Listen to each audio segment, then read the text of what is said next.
Hello students, इसमें बात करने वाले हैं पैरेललोग्राम के बारे में। इस वीडियो में हम लोग पैरेललोग्राम की प्रॉपर्टीज, उन प्रॉपर्टीज को याद करने की ट्रिक्स, साथ में ग्राम के फॉर्मूले यानी कि एरिया का फॉर्मूला, पेरीमीटर का फॉर्मूला, साथ में उससे रिलेटेड कुछ फैक्ट्स जो हमें जानने हैं। तो सबसे पहले बात करते हैं प्रॉपर्टीज के बारे में। किसी भी कोऑर्डिनेटर की प्रॉपर्टीज को समझने के लिए सबसे पहले उसके शेप को समझना जरूरी है। अगर उसके शेप को हमने अच्छी तरीके से समझ लिया तो हम उस की प्रॉपर्टीज को उसको देख कर यानी उसको ऑब्जर्व करके ही बता देंगे। ठीक है, देखो पैरेललोग्राम बना हुआ है।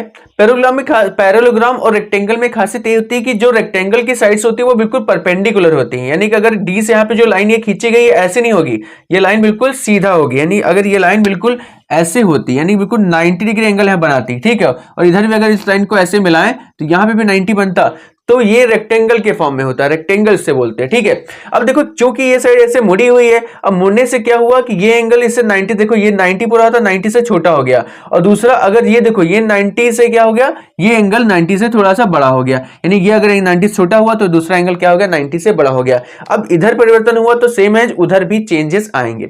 तो बस ये फर्क होता है, यानी कि अगर हम उसको पैराग्राम को अच्छे तरीके से ऑब्जर्व करें तो मुझे हर एक प्रॉपर्टीज समझ में आ जाएगी। अच्छा, प्रॉपर्टीज की जब बात करते हैं तो प्रॉपर्टीज में हम तीन चीजें पढ़ते हैं, यानी उसकी साइड्स के बारे में, साइड्स बराबर होती हैं नहीं बराबर, सभी बराबर होती हैं या फिर अपोजिट साइड्स बराबर होती हैं।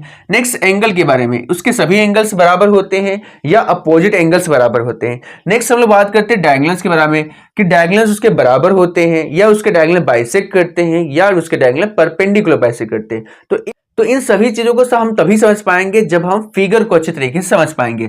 अब यहाँ पे देखो पैरेललोग्राम था, रेक्टेंगल फॉर्म में होता तो 90 डिग्री बना होता है। अब देखो ये ऐसे मुड़ा हुआ है, अब मुड़ने से क्या हुआ, ये अगर हम यहाँ पे एक डायगोनल खींचे, डी को अगर हम बी से मिलाएं और ए को अगर हम सी से मिलाएं तो आपको देखने पर ही पता चल रहा है कि भाई ये वाली जो साइड है यानी कि ये जो डायगोनल है ये लंबा दिख रहा है और ये वाला एसी जो डायगोनल है वो उसकी अपेक्षा छोटा है, क्योंकि पैरेललोग्राम को ऐसे समझ लीजिए रेक्टेंगल का भाई। अब यानी कि रेक्टेंगल में क्या होता है, आमने सामने की साइड बराबर होती है, तो इसके भी यानी कि अपोजिट साइड्स क्या होती है, बराबर, ये इसके बराबर और पैरेललोग्राम पैरेलल और ये इसके बराबर और पैरेलल होती है। ओके, तो आई थिंक अब एक एक करके प्रॉपर्टीज हम लोग समझते हैं। फिगर को आई थिंक आपने अच्छी तरीके से ऑब्जर्व कर लिया होगा। अब प्रॉपर्टीज की बात करते हैं। सबसे पहली property opposite sides are equal and parallel, यानी कि इसकी अपोजिट साइड्स कौन सी भाई, ए बी हो गई, डी सी हो गई, ये एक दूसरे क्या होंगी भाई, बराबर भी होती है और साथ में क्या, पैरेलल भी होती है। यानी कि ए बी जो होगी वो क्या होगी, डी सी के बराबर भी होगी और पैरेलल भी होगी। अच्छा, पैरेलल का मतलब ये होता है कि इनके बीच जो गैपिंग होगी वो हर जगह क्या होगी, समान, तभी वो लाइंस क्या होती है या फिर कोई भी लाइन सेगमेंट क्या होते हैं, पैरेलल होते हैं।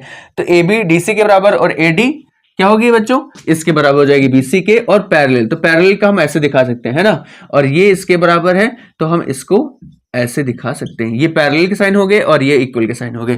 तो क्या हो गया, यहाँ पे हम लिख सकते हैं AD is equal to BC and AD is parallel to BC। Okay, next है सम ऑफ एडजेसेंट एंगल, यहाँ पे छूट गया, sum of adjacent angle is 180 degree, यानी कि एडजेसेंट एंगल क्या होते हैं, मान लीजिए यहाँ पे ये है क्या कहते हैं, डी। अब डी का एडजेसेंट एंगल ये है और डी का एडजेसेंट एंगल ये है, तो किसी भी एडजेसेंट एंगल को अगर हम जोड़ें, यानी अगर हम ए और डी को जोड़ दें तो भी कितना होगा, 180 हो गया। यानी कि अगर a प्लस डी करें तभी कितना आएगा बच्चों, 180 आएगा। या फिर हम d प्लस सी करें, यानी इसका एडजेसेंट क्या है, ये c है, तो भी हमारा कितना आएगा, 180।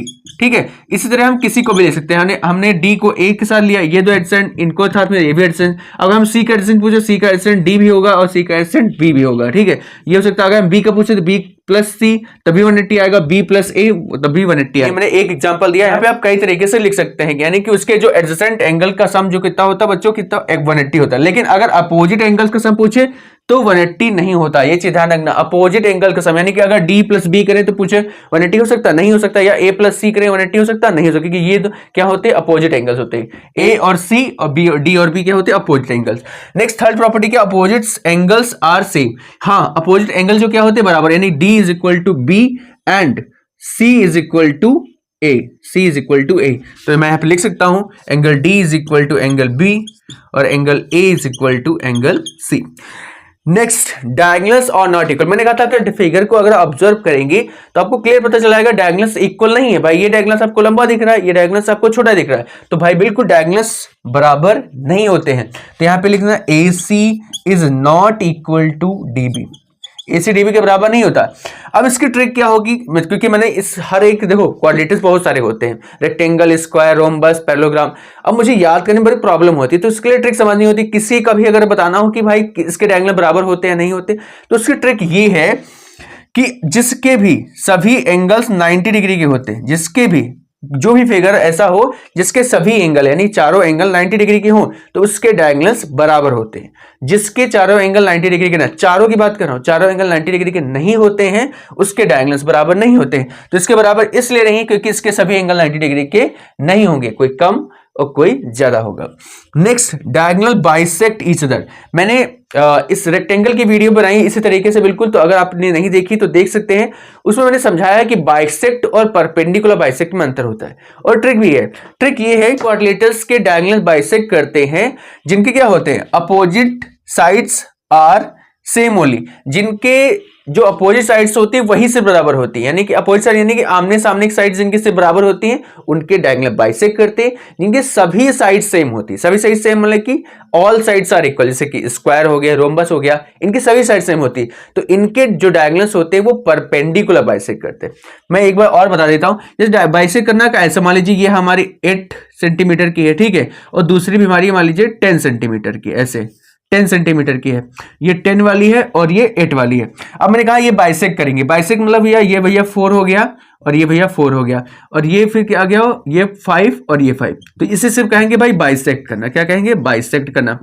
अगर मैं यही कहूं कि ये भाई डायगोनल और ये डायगोनल एक दूसरे को परपेंडिकुलर बाइसेक्ट करते हैं, अब दोनों में अंतर क्या होगा कि देखो अभी यहाँ पे एंगल कुछ और बनना और यहाँ पे इधर कुछ एंगल कुछ और बनना है, यानी कि इधर मान लीजिए ज्यादा होगा 120 होगा समथिंग और यहाँ होगा 60, तो बाइसेक्ट में तो चल जाएगा, 120 करे, 160 करे, 110 करे, 170 करे, सब कुछ चल जाएगा। लेकिन बस बात यह है कि अगर ये कहता कि परपेंडिकुलर बाइसेक्ट करते हैं तो अंतर क्या आएगा, वो सब कुछ सेम रहेगा लेकिन बस एंगल में चेंज आएंगे। एंगल में चेंजेस क्या आएंगे कि ये जो लाइन है वो बिल्कुल ऐसे 90 डिग्री पे काटेगी, इधर भी 90 बनेगा और इधर भी 90 बनेगा। तो ये वो डिफरेंस होता है परपेंडिकुलर बाइसेक्ट एंड बाइसेक्ट में। तो इसके जो डायगोनल्स होते हैं वो ओनली बाइसेक्ट करते हैं क्योंकि इसकी सिर्फ अपोजिट साइड्स ही सेम होते हैं। अब देखो अगर मैं यहाँ पे O है तो क्या होगा, ये वाला पार्ट इसके बराबर होगा, ठीक है, और ये वाला पार्ट इसके बराबर होगा क्योंकि भाई ये लंबा डायगोनल है और ये छोटा डायगोनल है, तो ये इतना इसके बराबर, यानी ये दोनों बराबर और ये दोनों बराबर, ठीक है। तो यहाँ पे मैं लिख सकता हूं कि AO is equal to OC and दूसरा क्या है OD is equal to OB, ठीक है। नेक्स्ट हम लोग इसके फैक्ट्स पढ़ते हैं। फैक्ट ये कहता है कि diagonal divide parallelogram into two congruent triangle, यानी कि अगर हम पैरेललोग्राम में कोई भी डायगोनल हो, चाहे ये वाला डायगोनल हो या फिर ये डायगोनल हो, तो उसको दो कॉन्ग्रुएंट ट्राइंगल बनाता है। अगर मान लीजिए मैं इस डायगोनल की बात कर रहा हूं, इस वाले को अभी नहीं मानते, ये वाला मान लीजिए नहीं है, तो यानी ये जो डायगोनल होगा वो दो ट्राइंगल बनाएगा और दोनों ट्राइंगल क्या होंगे बच्चों, कॉन्ग्रुएंट होंगे। कॉन्ग्रुएंट मतलब होता है कि ये समझ लीजिए दोनों के क्या होंगे, हर एक साइड्स और एंगल मैच करते होंगे, यानी कि ये वाली साइड इसकी किसी ना किसी साइड से मिलती होगी, इसकी साइड इसकी किसी ना किसी साइड से मिलती होगी, ठीक है ना। कॉन्ग्रुएंट है, कॉन्ग्रुएंट मतलब होता ये भी है कि दोनों का एरिया भी क्या होगा, बराबर होगा। नेक्स्ट है ऑल रेक्टेंगल्स आर पैरेललोग्राम, यानी जितने भी रेक्टेंगल्स हैं उन सबको पैरेललोग्राम बोल सकते हैं, लेकिन but all parallelogram is not rectangle, लेकिन जितने पैरेललोग्राम है उन सबको रेक्टेंगल हम नहीं बोल सकते। नेक्स्ट है फॉर्मूला एरिया और पेरीमीटर का। देखो एरिया और पेरीमीटर का फॉर्मूला, एरिया फॉर्मूला ये डिपेंड करता है, ये तो अगर हम इसको बेस मान लें, यहाँ पे क्या है, इसको बेस मान लें, ये लेंथ है और ये मान लीजिए ये ब्रेथ है, ठीक है। किसी का बात, अगर हम यहाँ से एक इनके बीच परपेंडिकुलर डिस्टेंस देखें तो परपेंडिकुलर डिस्टेंस अगर मान लीजिए यहाँ पे h है तो बेस और इंटू परपेंडिकुलर डिस्टेंस, ये फॉर्मूला होता है। फॉर्मूला क्या होता है, base into perpendicular distance, perpendicular distance, ठीक है, परपेंडिकुलर हाइट या फिर जो भी बोल सकते हो, परपेंडिकुलर हाइट या फिर ओनली हाइट जो भी हो सकता, ठीक है। अब बेस इंटू परपेंडिकुलर है, अगर हम बेस को मान लें ये L है और ये H, तो फॉर्मूला क्या हो जाएगा, L इंटू H। अगर ये परपेंडिकुलर यहां खींचा जाए, ठीक है, ये परपेंडिकुलर अगर यहां खींचा जाए ऐसे, तो यहाँ पे क्या होगा, अगर इसको H मान लें तो क्या होगा, ये B इंटू H हो जाएगा, यही फॉर्मूला क्या हो जाएगा, B इंटू H। तो बस जिस भी लाइन पे खींचा जाए वो बेस मान लेना है और जहां वो लाइन जहां परपेंडिकुलर जो है उसको क्या मान लेना, H। तो बेस इंटू परपेंडिकुलर हाइट, ये फॉर्मूला होता है ना। पैरेललोग्राम का भी एरिया फॉर्मूला होता है, क्या होता है, बेस इंटू परपेंडिकुलर हाइट, जैसे कि रेक्टेंगल का होता है। अब रेक्टेंगल में हम परपेंडिकुलर हाइट का ये कॉन्सेप्ट क्यों नहीं आया, क्योंकि वहां पे तो भाई रेक्टेंगल में तो क्या होता है, ईच एंगल से 90 डिग्री, तो अगर ये से लेंथ मान लें, इसको ब्रेथ मान लें, तो लेंथ इंटू ब्रेथ वही तो होता है, परपेंडिकुलर हाइट का है तो मल्टीप्लाई होता है। नेक्स्ट पेरीमीटर की बात करें, का भी पेरीमीटर का फॉर्मूला निकालना हो तो बस क्या, जितनी साइड है उन सबको सम कर लो, उसका फॉर्मूला आ जाएगा। अब देखो अगर हम यहाँ पे L है तो ये सामने वाली साइड भाई बराबर होती है, ये फेल हो जाएगी। अगर ये B है तो सामने इधर वाली भी बराबर होगी B।